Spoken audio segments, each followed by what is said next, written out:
Federal hearings into a leaking nuclear plant and a link to veterans' cancer has produced a stunning revelation. An exclusive 5 on Your Side investigation prompted the hearings into the plant at a Navy base in Antarctica. Chief Investigator Ron Regan reports from Washington, D.C. tonight on how new records are. It's a 91-page report, and for the first time gives veterans answers they've been waiting for decades. All in favor? Aye. The Veterans Dose Advisory Board approved this final report. Opposed? Motion passed.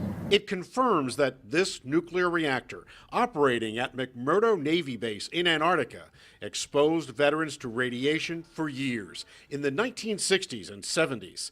But it also found that key evidence, film badges that record radiation exposure, are missing. And only partial records exist for some veterans for a full 7 years. That's a lot of years that are missing. McMurdo veterans were stunned. Film badges are relied on to determine health effects of radiation exposure. It's better to have a more independent study of McMurdo. McMurdo veteran Tom Wilborn is fighting cancer. Many have disappeared long ago, and the records of those commands have disappeared. It would have been nice had we had them. In addition, the report found insufficient in-plant monitoring, and data have not been found for crew members inside the reactor itself. McMurdo veteran Jim Kelly says the reactor crew needs to be questioned. You need to have a congressional hearing, get those folks under subpoena, get them to sworn testimony. But even with missing records, the report called the cancer risk low. Because I can, by standing here confidently say that there's no way that those doses are going to merit compensation.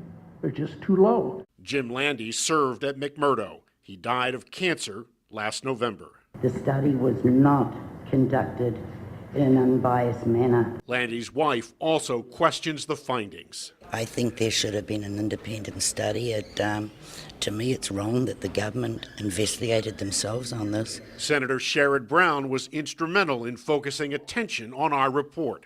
We will continue to keep our eye on what in fact the military is doing, Department of Defense, and what the VA is doing. We asked the chairman of the Veterans Board to discuss the findings. On behalf of veterans who couldn't be here, could you bottom line the report, please?